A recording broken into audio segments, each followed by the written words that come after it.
ये जनाब साढ़े सुहावनी हस्ती समाजी कारकुन चाचू सईद न इन्होंने तारुफ ने मुताज नहीं है शान रहमत नगर खाने का माशाल्लाह बेहतरीन किस्म का ना एक सिस्टम चलाई रखा है। आओ जी अज गप्पां लाने चाचू सईद नाल चाचू सईद को पुछने कि साढ़े सुहावन एक मशहूर हस्ती गुजरे सियासी समाजी शख्सियत पंजाब असम्बली ने रुकन मेरे राजा खालिद साहब उन्होंने बारे अज गल करनी अज दिल मूँह जेह्ड़े काफ़ी दिन दिल करना सी कोई राजा खालिद रहने तलक जेह्ड़े बंदे साढ़े पुराने बुजुर्ग हैं उन्होंने कोई गलबात करी है। असल है कि उन्होंने याद है अज तुस तक्कनो जेह्ड़े कम्म वो कर गए असां की कोई किसी किस्म की परेशानी नहीं हुई। राजा खालिद इलेक्शन लड़े पहला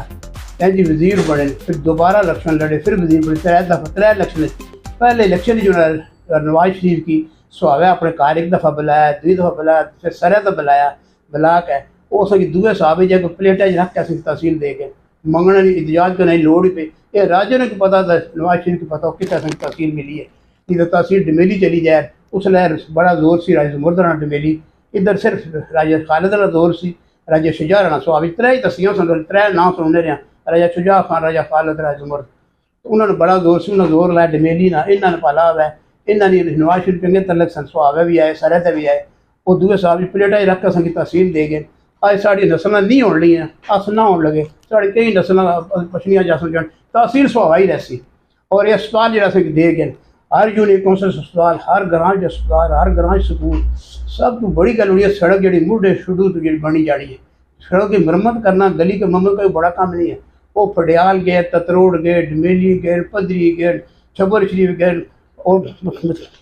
पैड़ी वाले पासे गए हाँ जी दबल हाँ जी चंगड़ालदर गए पहाड़ कटाए ने उसलै 80 85 च सी कि इन्होंने एक रोप सी बड़ा बड़ा एहतराम लोग करने से शहर च भी और तहसील पूरी लोग इन्होंने एहतराम करने से जिस तरह के उन्हें आख्या यार सड़क बनानी उन्हें आख्या जी बनाओ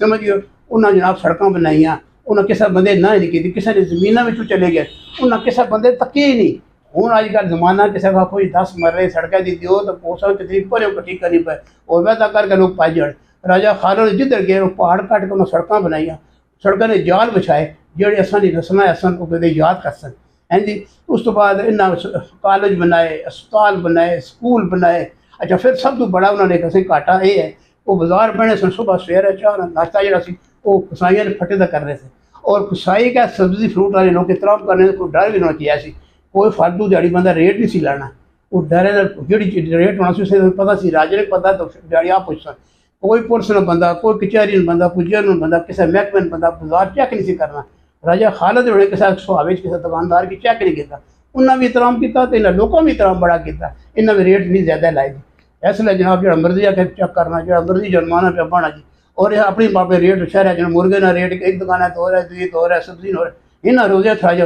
रिलीफ मिले ये रोजे साड़ी ठीक गुजरे जी। इस बात है राजे ने वो ट्रक तो गुजरे पेशावर ने तो उन्हें तो माल साहब लिखे होना यूब ने फोटो पीछे पे होना तो लिखे होना तेरे जाने के बाद तेरी याद है और साहब असा जो राजे खालिद के जाने के बाद वही याद है असा की कोई एहतजाज नहीं किया जी। असा की तहसील मिली कॉलेज मिले सड़क मिलियाँ ये इज्जत मिली सब कुछ नहीं हो गया। अगर राजा 10 साल और ना मर गया 1 इलेक्शन और ला जाए इंशाल्लाह फिर पानी का मसला भी हल जाना सी और असा ने जनाब गैस वाला भी हो जाना सी 2 दफ़ा गैस सिलेंडर को होया बल्कि 2-3 दफ़ा हो रहा असें नहीं मिली वो इफ्तिताह नहीं सुन कराने में वो कोई अजाली कोई काम नहीं सकता वो काम उस तरह से जो काम हो रहा सी तुम पता ना सी अज काम हो गया ये सारे काम असं कोई सा इजाज गैस ने वाले ने गल की है गैस ने तो वैसे भी ना हुन लाला दरकियानी साहब ने कीता सी ठीक है लोग अल्लाह ताला ये हुकूमत चंगा भी काम कर रही है गल नहीं लाला दरकियानी भी 2 सड़क तो बनवाइया फिर गल टोको में राजा ने बना था क्या उन्हें भी ऐसा काम किया कि 2 सड़क सुहावे बड़ा बनाइया जड़िया किसी को मुगल नहीं बनिया आज वो बड़िया जनाब उन्होंने पुछन वाला यूसुफ वाले दिन कि अगली बाजी को चंगा कमाई हो वो भी चंगा कर रहे हैं मरियम नवाज माड़ा काम कर रही है टैक्सा में लोग रौला पड़ टैक्स देने हैं टैक्स भी देने पैसन और देसा मगर तो सफाई जो 11 तो फोन तो करो ना तो घर बंदा पहुँच जाना सफाई वाले और बाड़ियाँ जो टेयर लगे सन 3-4 साल अज इन्हें इस हुकूमत तक जाए ना आज सफाई का काम ठीक हो रहा और तजावुज़ वाला काम ठीक हो गया। क्या आके आसा ना कि हाईवे ने रकबे मस्जिद बनानी प्लाजा बनाना रेलवे ने रकबे तक प्लाजा बनाना अच्छा मस्जिद बनानी असा बनाने आप सूबाई हुकूमत ने रकबे जंगलात ने रकबे उस बाद करना महकमा काफ़ी रकबे असा आप तजावुज़ कर रहे हैं फिर जब तकने मस्जिद की शेख पे करें तो रकबा जो महकमे ना है अपने मगर रखते मस्जिद बनाओ ना। अच्छा जी मौजूदा घूमन जाने इसने बारे कोई मखसूस बहुत जी बहुत अच्छा असा पार्टियां तो हट के गल करे जो अच्छा काम पर उसका कम तो फेसबुक पर कंजूसी ना करा करो, अच्छा काम करे जी। और 1139 तो फोन तो करो ना। अच्छा फिर उस तो बाद 50 शादियां उन्हें कीतियां जी, 3 आनी प्रोग्राम जी मैं मौजूद सा जी है जी। हर जिले जो उन्होंने जो शादियां पिंडियां हुई डिवीजन हर जिले जो 10 हुई जी, वो मरियम नवाज ही कीतियां ने जी। और यूनियन काउंसिल ना लिखे थे जी 10,000 रुपये फी कर मिले जिन्हें ना लिखे थे, जिन्हें लोगों ने मुस्तक मदद देवा और तंग मिले पैसे उस बाद हम 13 रुपये देने जी। तो वो गवर्नमेंट देनी यार अच्छा ना भी किन्या करो, कम कोई अच्छा काम करो, उसी काम कर लिया करो। तो पैसे पे देने सारा कोई काम करने सारा काम पे होना है। तुम्हारी सफाई सुथराई काम जितना हो अपनी गलियां जाओ बाजार जितना जनाब बच्चियां खड़ी पूरी छुट्टी होनी सी तो मोढ़े मोढ़ा लगना सी। आज जनाब बाजार की गलियां साफ सुथरी अच्छे कमें की दाद देनी चाहिए। तो राजे ने याद रखनी है जी, अगर कदे 10 साल और राजा ना मर रहे तो इंशाल्लाह सारा गैस में काम हो जाना सी। और माल साहब उस तो बाद जनाब सारा ये पानी वाला भी सारा रौला खत्म है। तो हूँ राजे तो बाद टोल प्लाजा बनया ना वो बंदे इसने जी उधर दिहाड़े हफ्ता हो गया फिल्म तक की मेरी इतजाज होया टोल प्लाजा बस जेलम माफ है, सराय माफ है, मंदरा माफ है। जो सुहावे ने जो तहसी की असा भी इतजाज किया मैं शामिल सा अच्छा जे राजा ने तो कि कोई इतजाज की लोड़ सी एक बार मंजूर होया आ जाए सुहावा माफ है। अच्छा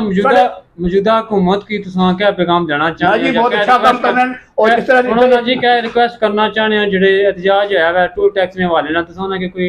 इस जेडे वीडियो ने इख्ताम करिए वो इसने तो करना चाहिए कि असा की जो रिलीफ दिता जाए वो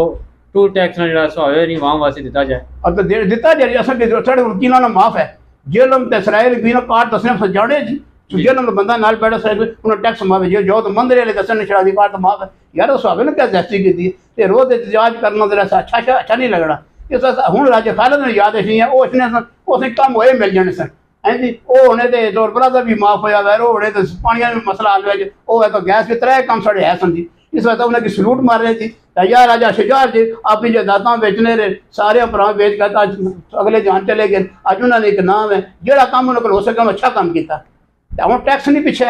अगली हुकूमत उन्होंने दसने एकदम 80 रुपये मरला सी एक टैक्स है जोड़ा गेम टैक्स वाला वो नहीं मैं गल कर रहा फीसा नहीं ना कर रहा फीसा जी तुम देनी जड़ियाँ स्टाम्बा की देनी बल्दिया देनी है फैलर या ना फैलर एक होना शेड्यूल हूँ मरला हफ्जाबाद हूँ चलो मेरे को मैं 50,000 मरला जगह दसा तो उत्थे शेड्यूल 1.25 लाख तो ज्यादा है ना। शेड्यूल अस घटा सकते डी सी का आख्या ए महला बाग 70,000 हूँ चलो मैं 70 दवाना उत्थे 170 का जो शेड्यूल यार ये जैसी ये चौधरी मसरत के सलाम पेश कर रहे हैं जी। उसने पर गए उस जनाब भला वै 1.5 लाख है तू उस 86,000 रुपये कराया जी चौधरी मसरत ने कराया पिछली हुकूमत है जी। तो उसको कलियो नहीं किया 3 दफा गया तो चौधरी फर्क किया चौधरी फर्क भला है उन्हें टैक्स किया फिर जनाब उन्हें एक प्लाजा अपना बनाया पर पहले जनाब अस जो बंदियां की फीस सी ना प्लाजे की ये जी बिल्डिंगा की फीस ज्यादा सी वो चौधरी मसरत जाकर उन्हें कट करा के हूँ प्लाजा बनाओ थोड़ी वो फीस नहीं तो वध है तो वो फीस भी जनाब पर ज्यादा सी ये चौधरी मसरत साहब कराई है और चौधरी फर्क साहब कराई है। अस उन्होंने सलूट पेश करने उन्होंने को गए तो उन्हें किया जी। तो हूँ भी जनाब मसाला है राजे वैस पर जाइए तो मतलब टोल प्लाजा भी हो सकना गैस वाला भी अगर कैदी को जाइए तो असा लोग सारे जैसा कलिप जानने की लोड़ नहीं। महाराज जी राजा ने मरण तो बाद उन्हें अकाउंट पैसा को नहीं सी उन्होंने जाने तो बाद कोई जमीन कब्जा को नहीं सी पहला एमपी तकिया जो पूरी पंजाब जो साफ सुथरा निकलिया जी किस हाले तक उन्होंने कोई गल नहीं अपनी जायदादा बेचने उन्होंने किसी कब्जा नहीं किया कोई उन्हें करप्शन केस नहीं है। बहुत अच्छे जी इस वक्त उन्होंने याद रखनी तो सलाम पेश करें जनाब।